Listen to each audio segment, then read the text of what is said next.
ಎಲ್ಲರಿಗೆ ನಮಸ್ಕಾರ. Dear diploma students, ಸಾಕಷ್ಟು ಜನರು ನನಗೆ ಮೆಸೇಜ್ ಮಾಡ್ತಾ ಇದ್ರಿ, ಕಮೆಂಟ್ ಮಾಡ್ತಾ ಇದ್ರಿ. ಏನಂದರೆ ಮೇಡಮ್, ಪ್ರಾಕ್ಟಿಕಲ್ ಎಕ್ಸಾಮ್ ಹೇಗೆ ಕಂಡಕ್ಟ್ ಮಾಡ್ತಾರೆ, ನಾವು ಹೇಗೆ ಪ್ರಿಪ್ರೇಷನ್ ಮಾಡ್ಕೋಬೇಕು, ಟಿಪ್ಸ್ ಹೇಳಿ ಅಂತ ನೀವು ಕೇಳ್ತಾ ಇದ್ರಿ. ಸೊ ನಿಮ್ಮ ಸಲುವಾಗಿ ನಾನು ಈ ವಿಡಿಯೋ ಮಾಡ್ತಾ ಇದ್ದೀನಿ. ಈ ವಿಡಿಯೋ ಎಂಟನ ವಾಚ್ ಮಾಡಿದ್ರೆ ನಿಮಗೆ ಎಲ್ಲ ಡೌಟ್ಸ್, ಪ್ರಾಕ್ಟಿಕಲ್ ಎಕ್ಸಾಮದ್ದು ಎಲ್ಲ ಡೌಟ್ಸು ಕ್ಲಿಯರ್ ಆಗ್ತಾ ಹೋಗ್ತಿ. ಮತ್ತು ಪ್ರಾಕ್ಟಿಕಲ್ ಎಕ್ಸಾಮ್ ಪಾಸಿಂಗ್ ಪ್ಯಾಕೇಜ್ ಅಂತಂಥೇಳಿ ನಾನು ನಿಮಗೆ ಇದನ್ನು ಶೇರ್ ಮಾಡ್ತಾ ಇದ್ದೀನಿ.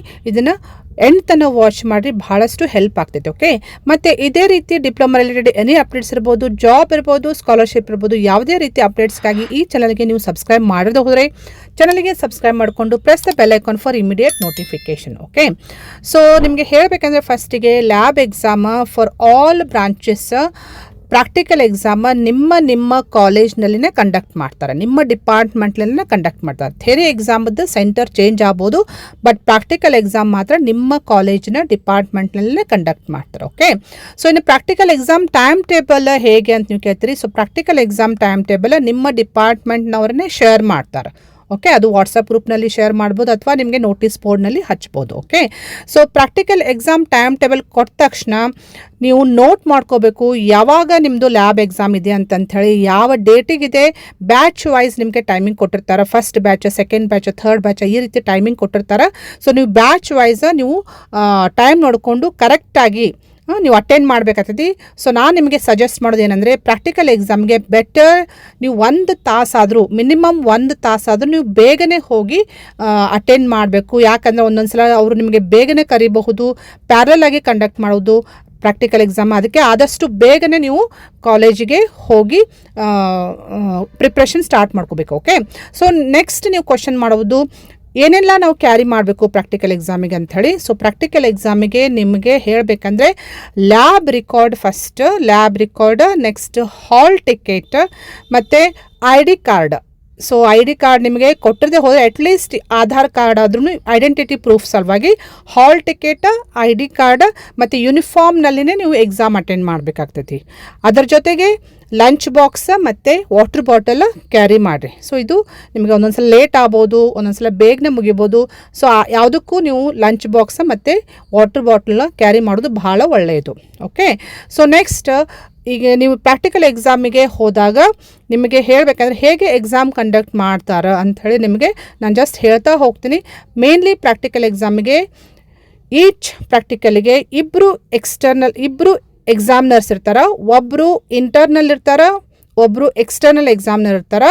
ಒಂದೊಂದು ಸಬ್ಜೆಕ್ಟ್ನಲ್ಲಿ ಇಬ್ಬರು ಎಕ್ಸ್ಟರ್ನಲ್ ಎಕ್ಸಾಮ್ನರ್ ಬರ್ಬೋದು.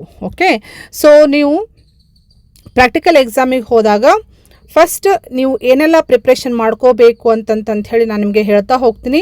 ಸೊ ನೀವು ಎಂಟ್ರ್ ಆದ ತಕ್ಷಣ ಒಳಗಡೆ ನೀವು ಹಾಲ್ ಟಿಕೆಟ್ ಸಬ್ಮಿಟ್ ಮಾಡಬೇಕಾಗ್ತೈತಿ, ಲ್ಯಾಬ್ ರಿಕಾರ್ಡ್ ಸಬ್ಮಿಟ್ ಮಾಡಬೇಕಾಗ್ತೈತಿ.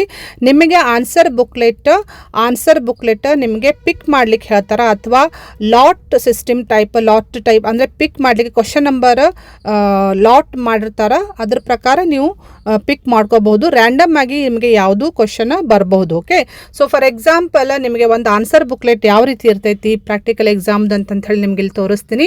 ಸೊ ಇಲ್ಲಿ ನಿಮಗೆ ತೋರಿಸಿದವ್ರ ಪ್ರಕಾರ ಈ ರೀತಿ ನಿಮಗೆ ಆನ್ಸರ್ ಬುಕ್ಲೆಟ್ ಇರ್ತೈತಿ. ಸೊ ಇದಕ್ಕೆ ಒಂದು ಸೀರಿಯಲ್ ನಂಬರ್ ಕೊಟ್ಟಿರ್ತಾರೆ, ಇದ್ರ ಮೇಲೆ ನೀವು ಎಲ್ಲಾನು ಎಂಟ್ರಿ ಮಾಡಬೇಕಾಗ್ತೈತಿ. ಸೊ ಇಲ್ಲಿ ರಿಜಿಸ್ಟರ್ ನಂಬರ್ ಅಂತಿದೆ ನೋಡ್ರಿ, ಕರೆಕ್ಟಾಗಿ ನಿಮ್ಮದು ಹಾಲ್ ಟಿಕೆಟ್ ನೋಡಿಕೊಂಡು ರಿಜಿಸ್ಟರ್ ನಂಬರ್ ಬರೀಬೇಕು.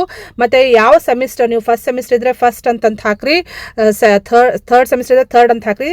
ಸೊ ಸೆಮಿಸ್ಟರ್ ಪ್ರಕಾರ ಇಲ್ಲಿ ಬರೀಬೇಕು. ನೆಕ್ಸ್ಟ್ ಡಿಪ್ಲೊಮಾ ಎಕ್ಸಾಮಿನೇಷನ್, ಈಗ ನವೆಂಬರ್ ಎಕ್ಸಾಮ್ ಬರೀತಾ ಇದ್ದಾರಲ್ಲ, ನವೆಂಬರ್ 2025 ಹೇಳಿ ನೀವು ಎಂಟ್ರಿ ಮಾಡಬೇಕು ಇಲ್ಲಿ. ನೆಕ್ಸ್ಟ್ ಪ್ರೋಗ್ರಾಮ್ ಅಂದರೆ ನಿಮ್ದು ಬ್ರಾಂಚ್. ಸೊ ನಿಮ್ಮ ಪ್ರೋಗ್ರಾಮ್ ಎಲೆಕ್ಟ್ರಾನಿಕ್ಸ್ ಆ್ಯಂಡ್ ಕಮ್ಯುನಿಕೇಷನ್ ಇತ್ತಂದರೆ EC ಅಂತ ಹಾಕ್ರಿ. ನಿಮ್ಮದು ಪ್ರೋಗ್ರಾಮ್ CS ಇದ್ದರೆ ಕಂಪ್ಯೂಟರ್ ಸೈನ್ಸ್ CS ಅಂತ ಹಾಕ್ರಿ. ಸೊ ಬ್ರಾಂಚ್ ಹೆಸರು ನೀವು ಇಲ್ಲಿ ಬರೀಬೇಕು.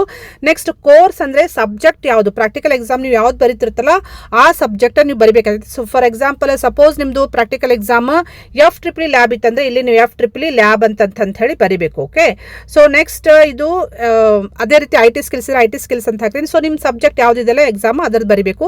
ನೆಕ್ಸ್ಟ್ ಬ್ಯಾಚ್ ನಂಬರ್ ನಿಮ್ಮದು ಫಸ್ಟ್, ಸೆಕೆಂಡ್, ಥರ್ಡ್ ಬ್ಯಾಚ್ ಅಂತ ಮಾಡಿರ್ತಾರೆ. ಅದು ಟೈಮ್ ಟೇಬಲ್ದಲ್ಲಿ ನಿಮಗೆ ಕೊಟ್ಟಿರ್ತಾರೆ ಯಾವ ಬ್ಯಾಚ್ ಅಂತ ಹೇಳಿ. ಸೊ ಸಪೋಸ್ ನೀವು ಬ್ಯಾಚ್ ನಂಬರ್ 1 ಇತ್ತಂದರೆ ಫಸ್ಟ್ ಅಂತ ಹಾಕ್ರಿ, ಬ್ಯಾಚ್ 2 ಇತ್ತಂದರೆ ಸೆಕೆಂಡ್ ಅಂತ ಹಾಕ್ರಿ. ಆ ರೀತಿ ನೀವು ಬ್ಯಾಚ್ ಇಲ್ಲಿ ನಂಬರ್ ಇಲ್ಲಿ ಮೆನ್ಷನ್ ಮಾಡಬೇಕು. But main thing register number compulsory ನೀವು ನೀಟಾಗಿ ಯಾವುದು ಓವರ್ ರೈಟ್ ಮಾಡಲಾರ್ದೆ ನೀವು ಇಲ್ಲಿ ರಿಜಿಸ್ಟರ್ ನಂಬರ್ ಬರೀಬೇಕು.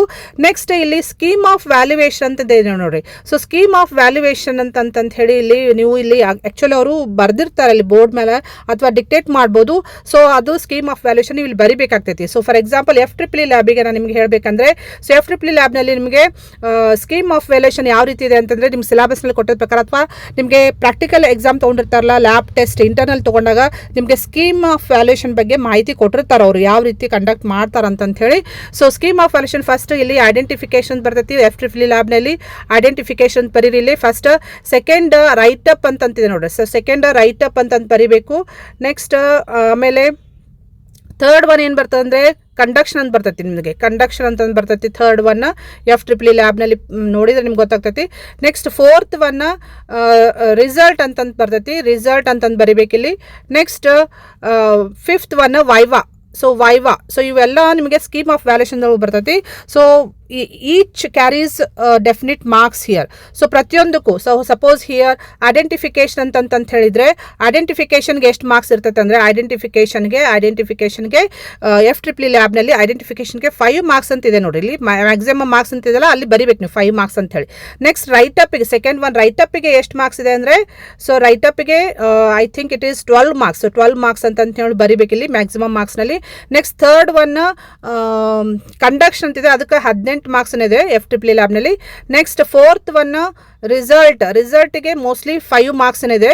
ನೆಕ್ಸ್ಟ್ ವೈವಾಕ್ ನೀವು ಜಸ್ಟ್ ಚೆಕ್ ಮಾಡ್ಕೊಡ್ರಿ. ವೈವಾಕ್ ಮೋಸ್ಟ್ಲಿ 10 ಮಾರ್ಕ್ಸ್ ಇದೆ. ಸೊ ಟೋಟಲ್ ನಿಮಗೆ 50 ಮಾರ್ಕ್ಸ್ ಏನೋ ಆಗ್ತೈತಿ. ಇಲ್ಲಿ ಟೋಟಲ್ ಮಾರ್ಕ್ಸ್ ನೀವು ಬರೀಬೇಕು.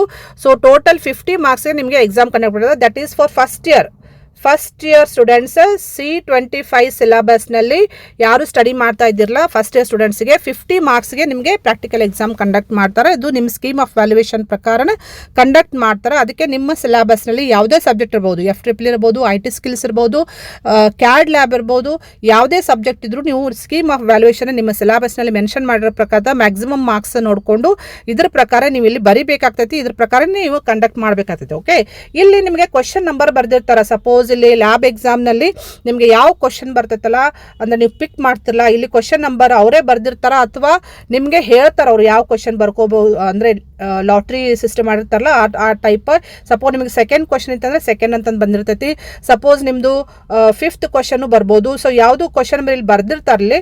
ಸೊ ಜಸ್ಟ್ ನೀವು ನೋಟ್ ಮಾಡ್ಕೊಡ್ರಿ. ಈ ಕ್ವಶನ್ ನಂಬರ್ ಪ್ರಕಾರ ನೀವು ಇಲ್ಲಿ ಕ್ವಶನ್ ಬರ್ಕೋಬೇಕಾಗ್ತೈತಿ. ಸೊ ಇಲ್ಲಿ ಹಿಯರ್ ಫಾರ್ ಎಕ್ಸಾಂಪಲ್ FEEE ಲ್ಯಾಬ್ನಲ್ಲಿ ವೆರಿಫೈ ಸೀರೀಸ್ ರೆಸಿಸ್ಟೆನ್ಸ್ ಅಂತಂತ ಹೇಳಿ ಒಂದು ಎಕ್ಸ್ಪೆರಿಮೆಂಟ್ ನೇಮ್ ಇದೆಲ್ಲ, ವೆರಿಫೈ ಸೀರೀಸ್ ರೆಸಿಸ್ಟೆನ್ಸ್ ಸರ್ಕಿಟ್ ಅಥವಾ verify open circuit, close circuit, short circuit, ಆ ಎಕ್ಸ್ಪೆರಿಮೆಂಟ್ ಬರ್ಬೋದು. ಸೊ ಆ ಎಕ್ಸ್ಪೆರಿಮೆಂಟ್ ನೀವು ಇಲ್ಲಿ ಬರಿಬೇಕಾಗ್ತೈತಿ. ಓಕೆ, ಬರ್ಕೊಂಡು ಕ್ವಶನ್ ನಂಬರ್ ಕ್ವಶನ್ ಬರ್ಕೊಂಡು ಆನ್ಸರ್ ಎಲ್ಲಿಂದ ಬರಿಬೇಕಂತ ಹೇಳಿ ನಿಮ್ಗೆ ಹೇಳಬೇಕಂದ್ರೆ answer you should write from here. You can start writing answer here. So components required ಇರ್ಬೋದು. ನೆಕ್ಸ್ಟ್ ಟ್ಯಾಬ್ಯುಲರ್ ಕಾಲಮ್, ಆಮೇಲೆ ಸರ್ಕಿಟ್ ಡಯಾಗ್ರಾಮ್, ಆಮೇಲೆ ಪ್ರೊಸೀಜರ್ ಕಂಪಲ್ಸರಿ ನೀವು ನೀಟಾಗಿ ಬರಿಬೇಕು. ಎಸ್ಪೆಷಲಿ FEEE ಲ್ಯಾಬ್ನಲ್ಲಿ ಸರ್ಕಿಟ್ ಡಯಾಗ್ರಾಮ್ ನೀವು ನೀಟಾಗಿ ಬರಿಬೇಕು. ಎಲ್ಲಾನು ಇಂಡಿಕೇಟ್ ಮಾಡಬೇಕು. ಸರ್ಕಿಟ್ ಡಯಾಗ್ರಾಮ್ದಲ್ಲಿ ರೆಸಿಸ್ಟೆನ್ಸ್ ವ್ಯಾಲ್ಯೂ ಇರ್ಬೋದು, ವೋಲ್ಟ್ ಮೀಟರ್ ವ್ಯಾಲ್ಯೂ ಇರ್ಬೋದು, ಅಮ್ಮೀಟರ್ ವ್ಯಾಲ್ಯೂ ಇರ್ಬೋದು, ಎಲ್ಲಾನು ನೀವು ಇಂಡಿಕೇಟ್ ಮಾಡಬೇಕಾಗ್ತೈತಿ. ಸೊ ರೈಟ್ ಅಪ್ ಭಾಳ ಇಂಪಾರ್ಟೆಂಟ್. ಸಪೋಸ್ ನೀವು ರೈಟ್ ಅಪ್ ಬರಿದೇ ಹೋದರೆ ನಿಮಗೆ ರೈಟ್ ಅಪ್ಪಿಗೆ ಮಿನಿಮಮ್ ಒಂದು 15 ಮಿನಿಟ್ಸ್ ಟೈಮ್ ಕೊಟ್ಟಿರ್ತಾರೆ. ಓವರಾಲ್ ಎಲ್ಲ ಸೇರಿ ನಿಮಗೆ 3 ಅವರ್ಸ್ ಟೈಮ್ ಇರ್ತೈತಿ. ಸೊ 3 ಅವರ್ಸ್ನಲ್ಲಿ ನೀವು ರೈಟ್ ಅಪ್ ಮಾಡಬೇಕು, ಐಡೆಂಟಿಫಿಕೇಷನ್ ಮಾಡಬೇಕು, ಕಂಡಕ್ಷನ್ ಮಾಡಬೇಕು, ಮತ್ತು ರಿಸಲ್ಟ್ ತೋರಿಸಿ ವೈವಾ ಕೊಡಬೇಕು.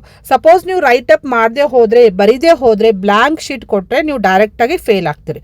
ಅದಕ್ಕೆ ರೈಟ್ ಅಪ್ ನೀವು ಪ್ರಾಕ್ಟೀಸ್ ಮಾಡಿರಿ ನೀಟಾಗಿ. ಎಲ್ಲ ಯಾವ ಎಕ್ಸ್ಪೆರಿಮೆಂಟ್ಸ್ ಕೊಡ್ತಾರೆ ನಿಮಗೆ, ಯಾವ ಎಕ್ಸಾಮ್ನಲ್ಲಿ ಯಾವೆಲ್ಲ ಇಂಪಾರ್ಟೆಂಟ್ ಎಕ್ಸ್ಪೆರಿಮೆಂಟ್ಸ್ ನೀವು ಕೇಳ್ತೀರಿ.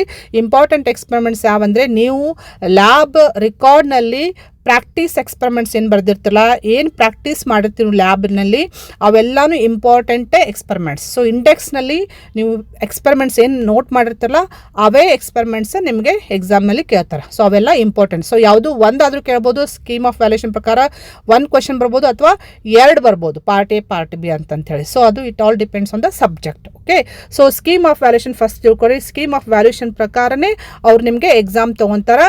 ಸೊ ಎಕ್ಸಾಮಿನೇಷನ್ದಲ್ಲಿ ಸ್ಕೀಮ್ ಆಫ್ ವ್ಯಾಲ್ಯೂಯೇಷನ್ ಪ್ರಕಾರ ನಿಮಗೆ ಮಾರ್ಕ್ಸ್ ಅಲಾಟ್ ಮಾಡೋದು. ಓಕೆ. ಸೊ ವೈವಾ ಚೆನ್ನಾಗಿ ಮಾಡ್ಕೊಡ್ರಿ. ವೈವಾ ನೀವು ಚೆನ್ನಾಗಿ ಮಾಡಿದರೆ ನಿಮ್ಮದು ಕಾನ್ಫಿಡೆನ್ಸ್ ಲೆವೆಲ್ ಇಂಡಿಕೇಟ್ ಆಗ್ತೈತದೆ. ನೀವು ಎಷ್ಟು ಪ್ರಿಪ್ರೇಷನ್ ಮಾಡ್ಕೊಂಡ್ರಿ, ಎಷ್ಟು ಚೆನ್ನಾಗಿ ಓದ್ಕೊಂಡಿರಿ ಅಂತಂಥೇಳಿ ವೈವಾ ಮೇಲೆ ಅವ್ರು ಅಬ್ಸರ್ವ್ ಮಾಡ್ತಾರೆ.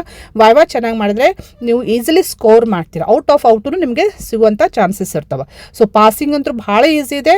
ಸ್ಕೋರ್ ಮಾಡೋದು ನೀವು ವೈವಾ ಮೇಲೆ ನೀವು ಸ್ಕೋರ್ ಮಾಡ್ಬೋದು. ಸೊ ಅದಕ್ಕೆ ಥಿಯರಿನೂ ನೆಗ್ಲೆಕ್ಟ್ ಮಾಡೋಕ್ಕೆ ಹೋಗಬೇಡ್ರಿ. ಸೊ ನಿಮಗೆ ನಾನು ಹೇಳಬೇಕಂದ್ರೆ FEEE ಲ್ಯಾಬದ್ದು ಸಮ್ ಎಕ್ಸ್ಪರಿಮೆಂಟ್ಸ್ ಕಂಡಕ್ಷನ್ನು ನಾನು ವಿಡಿಯೋಸ್ ಮಾಡಿ ಸೆಪ್ರೇಟಾಗಿ ಪ್ಲೇಲಿಸ್ಟ್ ಮಾಡಿ ಶೇರ್ ಮಾಡಿದ್ದೀನಿ. ಆ ಪ್ಲೇಲಿಸ್ಟದು ಲಿಂಕನ್ನು ಈ ವಿಡಿಯೋ ಡಿಸ್ಕ್ರಿಪ್ಷನ್ದಲ್ಲಿ ನಾನು ಶೇರ್ ಮಾಡ್ತೀನಿ. ನಿಮ್ಗೆ ಯಾರಿಗಾದ್ರೂ ಬೇಕಾಗಿದ್ದರೆ ಅದನ್ನು ಜಸ್ಟ್ ಪ್ಲೇಲಿಸ್ಟ್ ರೆಫರ್ ಮಾಡಿಕೊಂಡು ನೀವು ಎಕ್ಸ್ಪರಿಮೆಂಟ್ಸ್ FEEE ಲ್ಯಾಬದ್ದು ಎಕ್ಸ್ಪರಿಮೆಂಟ್ಸ್ ನೋಡಿಕೊಂಡು ನೀವು ಟ್ರೈ ಮಾಡ್ಬೋದು. ಮನೆಯಲ್ಲೇ ಸಮ್ ಆಫ್ ದಿ ಎಕ್ಸ್ಪರಿಮೆಂಟ್ಸ್ ನೀವು ಮಾಡಬಹುದು. ಅದೇ ರೀತಿ IT ಸ್ಕಿಲ್ಸ್ ಉಳಿದೆಲ್ಲ ಏನಿದೆಯಲ್ಲ ಬೇರೆ ಸಬ್ಜೆಕ್ಟ್ಸ್ದು ಅದು ನಿಮಗೆ ಸ್ಕೀಮ್ ಆಫ್ ವ್ಯಾಲ್ಯೂಷನ್ ನಿಮ್ಮ ಸಿಲೆಬಸ್ನಲ್ಲಿ ಮೆನ್ಷನ್ ಮಾಡಿರ್ತಾರಲ್ಲ ಅದ್ರ ಪ್ರಕಾರ ನೀವು ಪ್ರಿಪ್ರೇಷನ್ ಮಾಡ್ಕೊಡ್ರಿ. ಸೊ ಈ ರೀತಿ ಪ್ರಿಪೇರ್ ಮಾಡ್ಕೊಂಡ್ರೆ ಆರಾಮ್ಸೆ ಪಾಸ್ ಆಗ್ತೀರಿ. ಪಾಸ್ ಅಷ್ಟೇ ಅಲ್ಲದೆ ನೀವು ಆರಾಮ್ಸೆ ಸ್ಕೋರು ಮಾಡ್ತೀರಿ. Okay, so I wish you all the best, dear students. Thank you.